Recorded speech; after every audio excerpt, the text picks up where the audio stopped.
Welcome to the Restaurant Show. I'm your host, Jessa Jeremiah. We have a great show for you as always. We're joined by Blow and Smoke Barbecue with some great barbecue dishes you don't want to miss.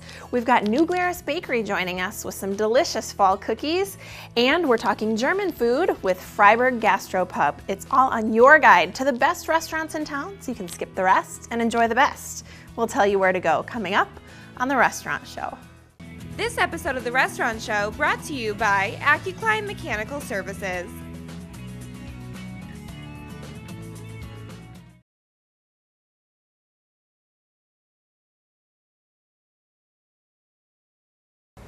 Welcome back to the Restaurant Show. Next time you're in Waunakee, or maybe it's worth the trip, I sure think so, make sure you stop by Blow and Smoke Barbecue. We're here with Robert Bishop, owner, and I'm so glad to see you. Good to see you too, Jess. So, we've got some things to cover today. Right. You have fantastic Kansas City style barbecue, and we've learned from you in the past a little bit about what that means, but we're going to do something different to start out today. So, you have amazing barbecue, but you also have salads. We do have salads. We have 4 or 5 different kinds of salads: garden salad, buffalo chicken salad. We're going to showcase the chef salad today. Everybody loves a good chef salad. At least I love a good chef salad. And you know, if you come out with your husband or something, you just don't feel like barbecue, got a couple other options, so you're not just sitting there wishing you were somewhere else. You know? I think that's great, because when you think of a barbecue place, you usually think that that's going to be the only thing on the menu. Right. And sometimes, you know, when you're out with a family, maybe one person wants one thing, one person's really in the mood for barbecue. I'm often in the mood for a salad. So. And I am too, you know, so it's good to have that on hand whenever I'm sick of the barbecue, you know. Okay, so what's the chef consist of? Chef is your basically chef salad, pit ham, smoked turkey, Swiss and cheddar. Just slice that up. Okay. And another reason you do a salad too is because a salad could be an option for you to have with your barbecue, right? You do a side salad. Do a small side salad. We do a prime rib, smoked prime rib on Saturday nights that comes with a salad. So just a little additive there. Yeah, so we're going to pick your brain about that smoked prime rib too really quick while you're putting that salad together. So on Saturdays, you do this. And you said it was, is it apple smoked? Applewood smoked prime rib. Applewood smoked. Put a heavy coating of our dry rub on it, because you know it only smokes for about 3 hours, so it's not going to take a lot of smoke. Only 3 hours, which is small in your world. I think that's funny. That is small in my world. But for 3 hours, you put a heavy coat of rub on, and it just picks up that apple smoke, and it's just fork tender. Delicious, and comes with cheesy potatoes and beans. Cheesy potatoes and beans, or you can use any of the sides. We try to pair that up at times, but anything you'd like, we can do with that salad. Incredible. And that looks amazing. A great chef salad is a lovely option. It is, if you're not in the mood for the barbecue. But look at that. That looks great. Nice and bright and green, and real lettuce and real colors and real veggies. And we make all of our own dressings. Do you really? Yep, ranch honey balsamic, made a nice poppy seed. Wow. Thousand Island. So there's real ingredients in there as well. Exactly. That's hard to come by with dressings, believe it or not. So delicious. You can get a salad. Now, of course, we're going to move on to barbecue. Don't worry. We're going to talk about burn ends. Burn ends. Now, this is one of your dinners. You have an incredible dinner menu. So let's talk about burn ends. Now, compared to 3 hours of smoking for the prime rib on Saturday, how about with the burn ends? Well, burn ends are your beef brisket. The regular beef smokes about 10 to 12 hours, but burn ends will go about 14 to 15. Oh my Just depending on how thick it is and where it's at on the smoker. That's incredible. You really want that just heavily smoked and dark. This is a 24-hour operation over here, pretty much is, yeah. So I never sleep, I need no sleep. Well, you look good for no rest. Oh, thank you. So I guess walk us through what you do once you've got 14 or 15 hours of smoking under. Oh my goodness! This is burn ends here. Wow. Basically, what we do is just cut off in chunks. Okay. And serve it up in cubes. And you said this is a dinner. Now you have a ton of dinner side options. So I mean, you can get this with potato salad, fries, coleslaw. You have sweet potato fries. Sweet potato fries. That's one of my favorites. One of my not so favorites. Really? But everybody loves them, so everyone's got their favorite. Everybody's got their favorite. Of course, you do baked beans and coleslaw. And baked beans from scratch, right? Yep. And that broccoli salad that you have looks amazing as well. So all kinds of stuff. Cornbread muffins, some really good. We've got delicious cornbread. Yeah.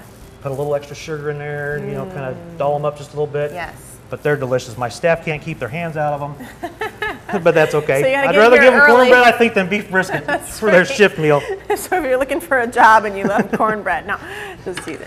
Okay, so this is a fantastic dinner option. You've chosen a couple of sides for us here. What's your favorite with the burn ends for sides? Do you think there's a good pairing? What I like is the potato salad. I like to put it on the plate, make a little divot with my spoon, like you would for mashed potatoes, and put beans on top, believe it or not. Wow. We used to do that when we were competing, and late at night before we hit the sack for a couple hours, have to have a little something for the belly to soak up some beer.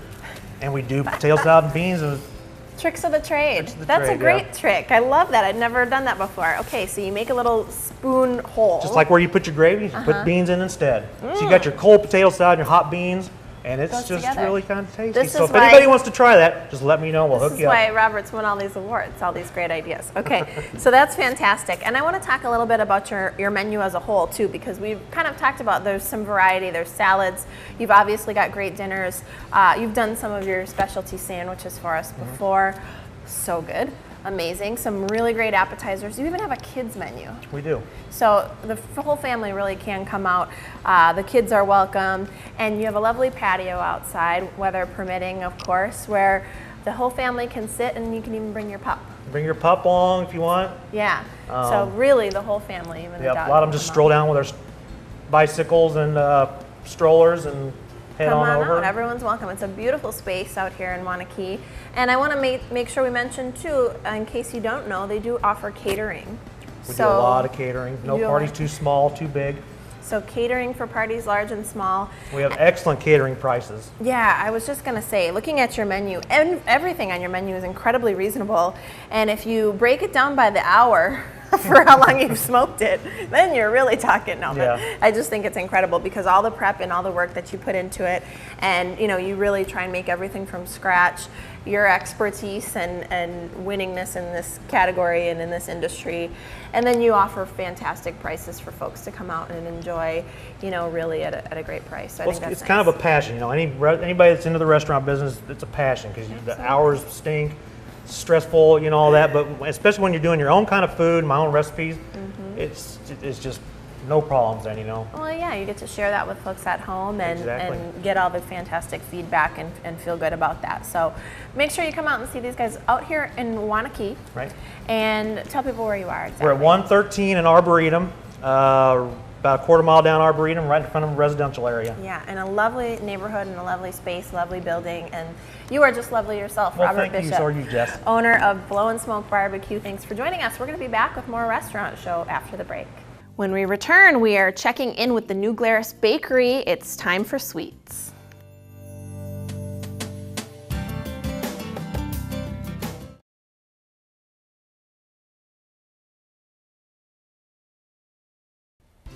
Welcome back to the Restaurant Show. Well, I hope you've already had lunch or dinner because we're moving on to treats and sweets. And who better to talk to us about that than Angela, who joins us from New Glarus Bakery. And thank you for coming. Thank you for the invite. I'm always up for sweets, so I'm excited to learn about this. I have not ever heard of what we're going to make today.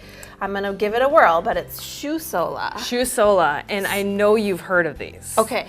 They're traditionally called elephant ears, but for our bakery, we call them shusolas. Okay. Yes. Now, what's the reason behind the name? Or crispy. I think it was just a catchphrase that was used years ago, and it stuck, and it's like an old tradition that is just worn into the place now. Okay. Exactly. I love it. And the way we roll them out is we try to measure them to shoe size.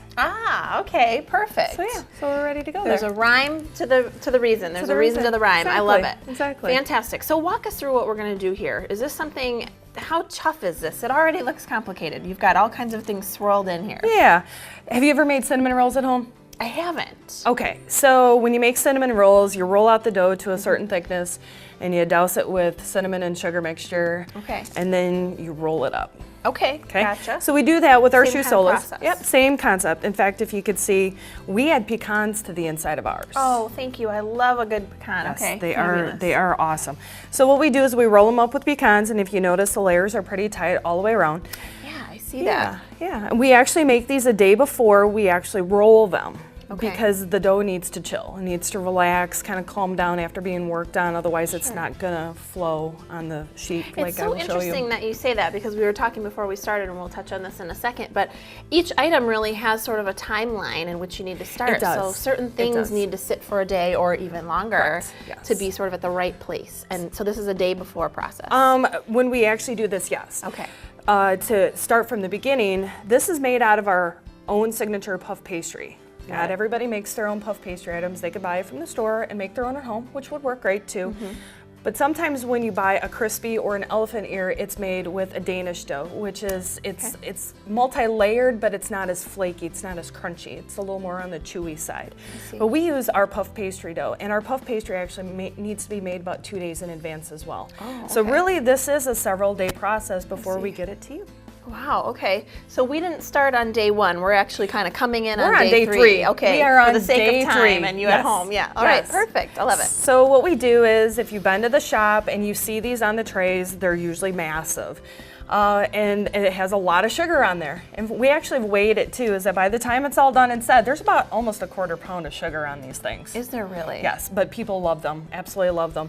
They're fantastic as they are. It's a challenge to eat because you can't eat these without getting messy. No, well, that's the best. There's no way around that. Some people take the crumbs and they even put them over vanilla ice cream. Oh my gosh. So you can even use the crumbs. I love yes, that. you can use the crumbs. The crumbs are edible. There's no waste here. Yeah, okay. No, there's plenty of waste. You know what I meant.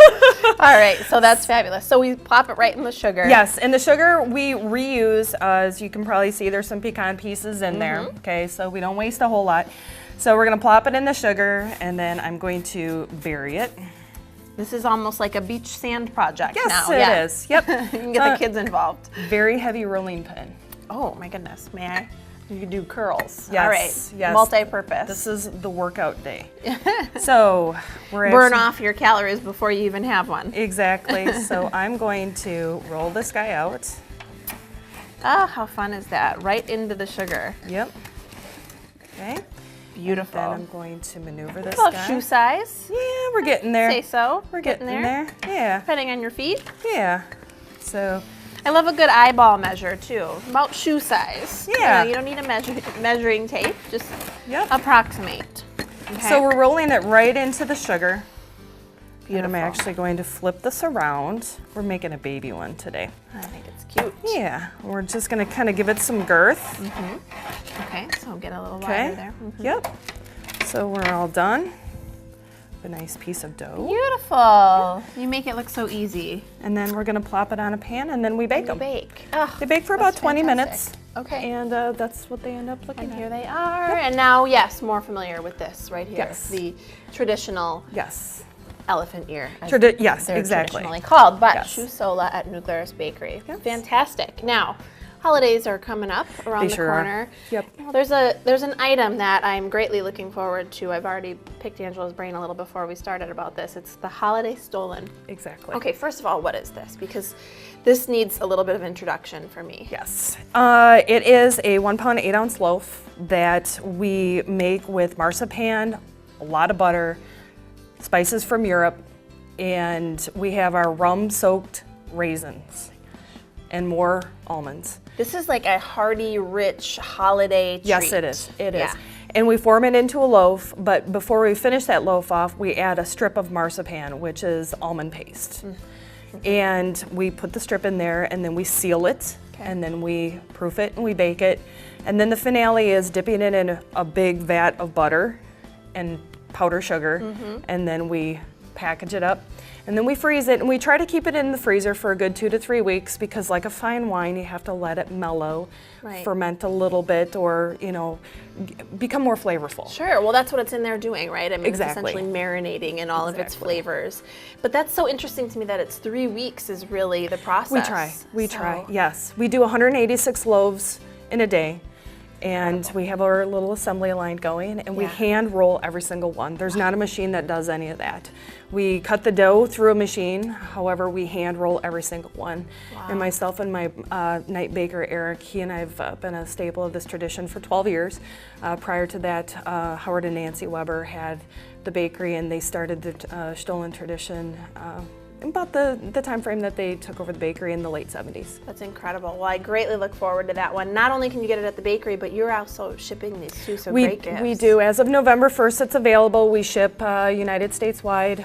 We do ship to Alaska, Puerto Rico, Hawaii. We have quite a few customers throughout the year, and we ship about 1,400 loaves a year. No big deal. Yeah, big deal. just 1,400 loaves, 3 weeks out. Yeah, no big deal. Well, you make me look like a rookie for sure. You are fabulous. This is wonderful. Thank you for sharing the Shusela, and make sure you get it in there early for the holiday stolen November 1st. You bet. So can't You wait. bet. Thank you so much, Angela from New Glarus Bakery. Thank you. We'll be right back with more restaurant show, so stick with us. After the break, we've got some traditional German dishes you don't want to miss. Freiburg Gastropub.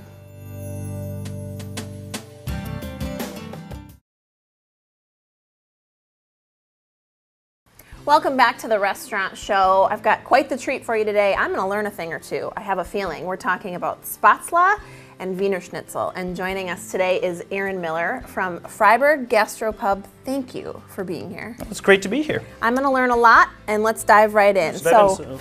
We're starting with Spätzle, correct? Tell me what this is. So Spätzle is a type of German noodle, and we're going to start out by using this Spätzle batter, which is milk, flour, eggs, small amount of nutmeg, and it's like a really thick pancake batter. It is a thick pancake batter.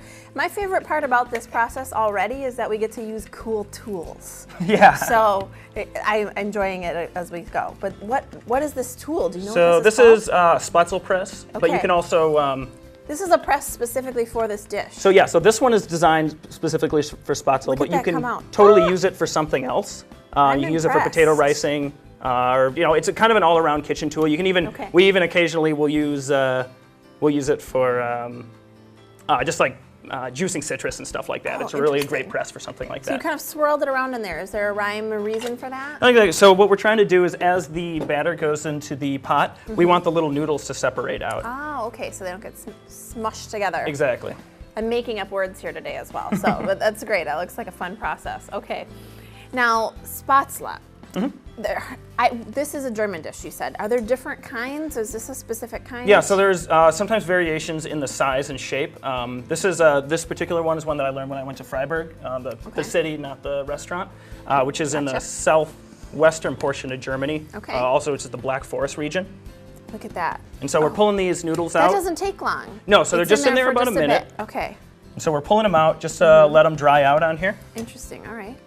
But there's also, depending on different regions, we'll use either a different tool. Sometimes there's also recipes you'll see where it's just a colander, and so you end up with smaller, sort of almost little, like little dumpling shapes. Oh, And there's okay. also something we have at the restaurant called Bubespitzel, which is more like a potato dumpling. Think of it as like a German gnocchi. You almost have to have a whole lesson of just pronunciation. Oh, our servers are really good at that. Yeah, I love it. Okay, so that's the Spätzle, and we're gonna let that sort of cool down, dry out a little bit, and we're gonna move on to Wiener Schnitzel while that is doing its thing, okay? So, the Wiener Schnitzel, first of all, we all know this name, we've heard of it, maybe not had it. What exactly is a Wiener Schnitzel? So Wiener Schnitzel is, so Schnitzel itself is going to be, it's just meat that's been pounded out very thinly. Okay. Wiener Schnitzel means Viennese Schnitzel, so it's in the style of Vienna, as in I see. Austria. Okay, so Schnitzel is the thing, the Wiener part is It's kind of a the stylistic origin, thing, yeah. So we have essentially. different kinds of Okay. schnitzel. There's I'm with you. Jager Schnitzel, which would be the same thing, but with mushrooms over the top, like a mushroom sauce. There's one, and I can't pronounce it, but it translates to Gypsy Schnitzel, Okay. which you have like a spicy Yeah. tomato sauce with mushrooms and peppers and stuff like that. So Awesome. Schnitzel is kind of it's a base item, and there's usually a lot of variations I knew on I was it. going to learn something today. I'm ready for my quiz. All right, this is fantastic. Okay, so now you said that this is a pork dish. Yep. So what kind of pork are we using? And So how we're does going to that use a get pork loin. So this is a incorporated? pork loin. This is like same thing you could buy at the store. It's boneless, skinless pork loin. Okay. And it starts out. So this portion right here is about probably about a 3 or 4 ounce portion. And so starts out as a little medallion. Got it. And then we pound it out.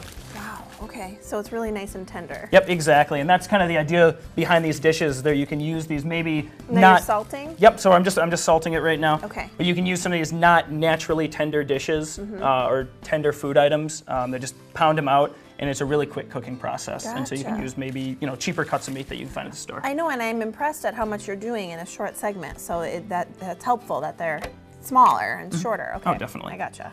And now what are we putting in it? So this is what? Yep. So I just put it in batter. It's sort of the way. This is where we do things a little bit differently. This is sort of a modified tempura batter, and so it's basically cornstarch, flour, cold water, and then we put Dijon mustard in there, and it gives it a little bit of kick and a little extra flavor on the schnitzel. And real food, I like that part too. It's all ingredients we can pronounce. The names of the final product, maybe not, but the ingredients we can pronounce. And then what is going in there now? So and then these are panko breadcrumbs. So panko is just it's a style of breadcrumb. It's the best breadcrumb you can buy. It's always perfectly crispy. And so we're just pushing this over the top. I always like to describe it as kind of a kitty litter method. You just kind of dump a bunch on top and then pat it down. And that'll get you a good contact. You won't have those spots where the panko doesn't adhere to the pork. Wow, so you're perfectly covered. And while you're kind of finishing up here, talk to us a little bit about some things you have going on, because Oktoberfest is coming up. Exactly. So Oktoberfest, of course, it's the St. Patrick's Day of Germany. And so Oktoberfest is coming up. We're going to have what's called Hammerschlagen, which is it's where we get this big log, and you take turns pounding nails in it. Oh my gosh. Yeah, it could be really dangerous, but we think it's going to be a lot of fun. That always trumps. Fun trumps danger. Does trump danger. So we're okay. All right. Wonderful. So that sounds like a fun event, and that's coming up soon. Yep. And while you're finishing that as well, oh my gosh. Okay, so we're working on. I always like a good fire to start during the rest. Oh yeah, I'm sure that means it's gonna be a good show. We like to make a mess. We like excitement. It's all good. But let's talk a little bit about. We're obviously making kind of more lunch, brunch, dinner items right now. But yeah. This is more of a dinner stuff. We do have a brunch, and so it starts at 10 o'clock on Saturdays and Sundays. And that is, it's a little more sort of American or German twist on like standard American brunch items. And so you'll have sort of a German twist on eggs Benedict, or your like corned beef hash or something like that. All right. And so that's that. We have that now. Okay. So walk us through the next phase here. We got about a minute left. Yep. So we're gonna get this oil bubbling. Okay. I'm gonna throw this down. Hopefully you can hear that at home. Some of the fun is the sounds that comes along with the cooking, so that's great.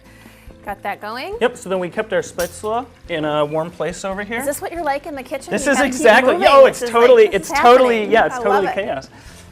So the spätzle we sort of kept in a warm place over here. Yeah.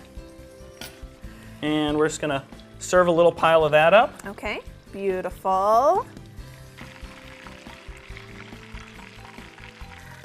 All right, so there it is, final product. It's gorgeous, crispy, golden brown. Aaron Miller from Freiburg Gastropub, thank you so much for sharing these great dishes with us. My pleasure. And over on Monroe Street, so make sure you check them out. Thank you so much for watching. We'll be right back with the Restaurant Show.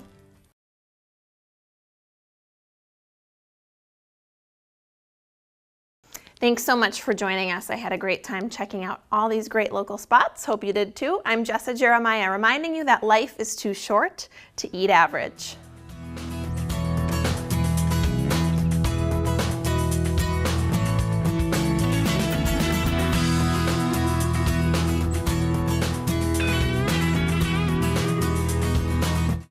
This episode of The Restaurant Show brought to you by AccuClimb Mechanical Services.